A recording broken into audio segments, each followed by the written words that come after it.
Good evening friends, myself Vivekananda Mishra. और आज हम देखेंगे ये जो पर वजाइनल एग्जामिनेशन है, मिडवाइफरी के इस बुक में जो पर वजाइनल एग्जामिनेशन है उसको कैसे फिल करते हैं। तो मैं आपको एक एक पॉइंट समझाऊंगा। तो देखिए, चलिए देखते हैं।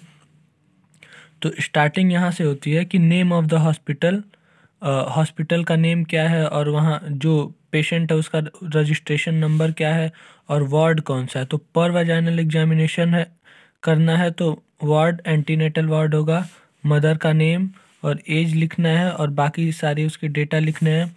फिर उसके बाद हम आते हैं ऑब्स्टेट्रिकल हिस्ट्री पे। ऑब्स्टेट्रिकल हिस्ट्री पे पहला है period of gestation. Period of gestation मतलब जो प्रेगनेंसी है वो कितने वीक की हुई है, जैसे कि 37 वीक की है या फिर 38 वीक की है। नॉर्मली 37 to 40 वीक की होती है, तो वहाँ आपको पीरियड ऑफ जेस्टेशन यहाँ पे फिल करना है। फिर उसके बाद स्कोर फिल करना है, ये GTPALS उसको देखते हैं, जिसमें G फॉर ग्रेविटा। ग्रेविटा मतलब जो मदर है वो कितनी बार प्रेग्नेंट हुई है, तो उसको तो ये मदर वहाँ पे लिखेंगे, एक बार हुई है, 2 बार हुई है, 3 बार हुई है, वो यहाँ पे फिल करेंगे। टर्म बर्थ मतलब कितनी बार जो टर्म बर्थ हुआ है, मतलब जितनी बार मदर की डिलीवरी हुई है, बेबी का डिलीवरी हुआ है, तो क्या डिलीवरी कभी टाइम से पहले हो गई है। अगर डिलीवरी टाइम से पहले हो जाती है, जैसे कि 37 या 36 वीक से पहले, सॉरी टाइम के बाद में होती है, जो 37 वीक से 40 वीक के बीच में अगर होती है तो उसको टर्म बर्थ बोलते हैं।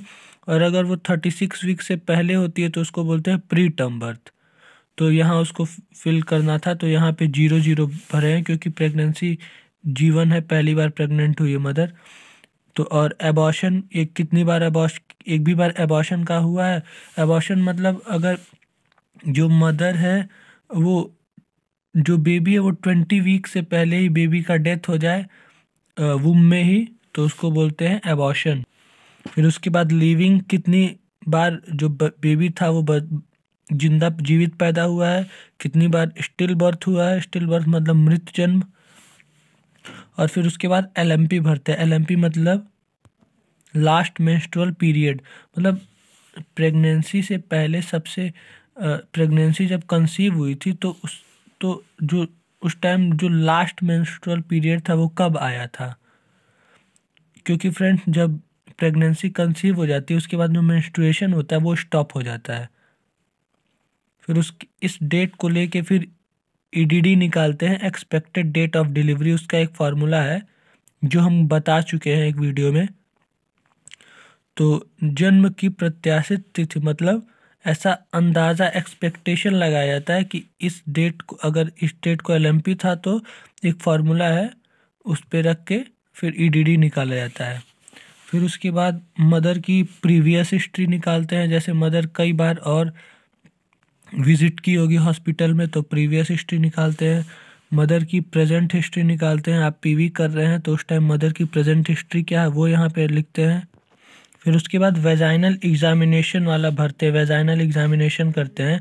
तो वेजाइनल एग्जामिनेशन में सर्विक्स डायलेटेशन मतलब जो सर्विक्स है वो कितना डायलेट हुआ है। जब आप PV कर रहे हैं, पर वेजाइनल एग्जामिनेशन कर रहे हैं, तो उस टाइम जो सर्विक्स है वो कितना डायलेट हुआ है। जैसे सर्विक्स पूरा 0 to 10 सेंटीमीटर तक डायलेट होता है, तो किस फेज़ में है, एक्टिव फेज़ में है, लेटेंट फेज़ में है, उस हिसाब से हम फिंगर से देखते हैं। ऐसे फिंगर से फिंगर डाल के देखते हैं कि कितना सेंटीमीटर सर्विक्स डायलेट हुआ है। और फिर उसके बाद है effacement of cervix. Effacement of cervix मतलब, इफेसमेंट मतलब स्ट्रेच होना और थिन हो जाना। मतलब जो सर्विक्स है वो डायलेट हो रहा है तो वो स्ट्रेच होगा और थोड़ा सा पतला हो जाता है। तो वो कितना परसेंट इफेस्ट हुआ है, इफेसमेंट उसका कितना परसेंट हुआ, मतलब 0% हुआ है, 50% हुआ है, 90% हुआ है, 100% हुआ है, वो यहाँ पे लिखते हैं। फिर उसके बाद मेम्ब्रेन रप्चर्ड मतलब जो मेम्ब्रेन है, एमनियोटिक मेम्ब्रेन है, वो उसके रप्चर होने का टाइम क्या था, और वो यहाँ पे लिखना, टिक लगाना। स्पॉन्टेनियस मतलब अपने आप हो गया या फिर आर्टिफिशियल रप्चर किया गया, वो यहाँ पे करना और उसका टाइमिंग लिखना है यहाँ पे। और फिर प्रेजेंटेशन, जो बेबी है उसका प्रेजेंटेशन डालना है। प्रेजेंटेशन मतलब जब बेबी धीरे धीरे पेल्विस की तरफ आ रहा है, जीरो स्टेशन की तरफ आ रहा है, तो उसका कौन सा पार्ट है जो सबसे नीचे है। जब आप पर वेजाइनल पीवी करेंगे तो आप उस टाइम पे आपको फील होगा कि बेबी का हेड है या फिर बेबी का लेग है या फिर शोल्डर प्रेजेंटेशन है, शोल्डर है, तो वहाँ आप भरते हैं वर्टिकल प्रेजेंटेशन, शोल्डर प्रेजेंटेशन या फिर ब्रीच प्रेजेंटेशन। और फिर उसके बाद relationship of head to the pelvis, इसका मतलब होता है जो बेबी का हेड है और जो मदर का पेल्विस है उससे क्या कांटेक्ट है, मतलब बता रहे हैं।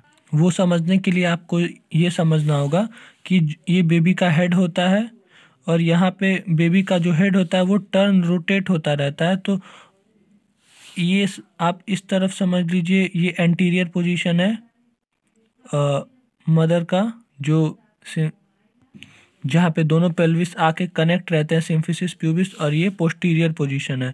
तो ये ओ मतलब ऑसिपिटल, जो बेबी का ऑसिपिटल है वो एंटीरियर साइड में है या फिर बेबी का ऑसिपिटल पोस्टीरियर साइड में। ये हम मैकेनिज्म ऑफ लेबर में डीपली में एक्सप्लेन किए हैं, तो आप उसको देख सकते हैं।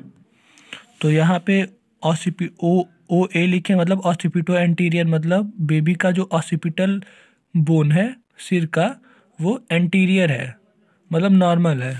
फिर उसके बाद observation of perineum. Observation of perineum मतलब आप पीवी कर रहे हैं तो आपको पेरिनियम को भी ऑब्जर्व करना है। तो उसमें कहीं कोई इडिमा है या वेरिकोज वेंस है। वेरिकोज वेंस मतलब जब प्रेगनेंसी होती है, जब तो जो वेंस वेसल्स होती हैं वो डिप्रेस हो जाती हैं, क्योंकि